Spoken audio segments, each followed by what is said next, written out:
আসসালামু আলাইকুম। আজকে একজন ভাই তার এই পিসিটা নিয়ে আমাদের কাছে চলে এসেছেন, কারণ তার এই পিসিটা ঠিকঠাক চালু হয় না, ফ্যান ঘুরে অফ হয়ে যায়, মানে রিস্টার্ট প্রবলেম। তো আমরা চেক করে একই প্রবলেম পেলাম। তো শুরুতে আমরা এটাকে কিছু প্রাথমিক চিকিৎসা দেই, যেমন র্যাম প্রসেসর পরিষ্কার করা, চেঞ্জ করা, পাওয়ার সাপ্লাই চেঞ্জ করা ইত্যাদি। কিন্তু এতে খুব একটা কাজ হলো না। এতে বুঝতে পারলাম প্রবলেমটা মূলত মাদারবোর্ডে। তো কি আর করা, দুর্দান্ত গতিতে আমরা মাদারবোর্ডটাকে অপসারণ করে পিসির প্যাড থেকে বের করে ফেললাম। তারপর দুর্দান্ত গতিতে মাদারবোর্ডটা রিপেয়ার করে আবার পিসির প্যাডে বসিয়ে দিলাম। দেখলাম আমাদের অপারেশন সফল হয়েছে, মানে পিসিটা চালু হয়ে গিয়েছে, যা দেখে আমরা মহা খুশি। কিন্তু এই খুশিটা খুব বেশিক্ষণ টিকলো না, যখন দেখলাম হার্ড ডিস্কের জন্য পিসিটা খুব স্লো কাজ করে।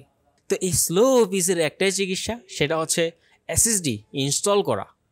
তো কাস্টমার ভাইও চাইলেন তার পিসিটা যাতে খুব ফাস্ট কাজ করে, যার জন্য তিনি এসএসডি লাগানোর পারমিশন দিলেন।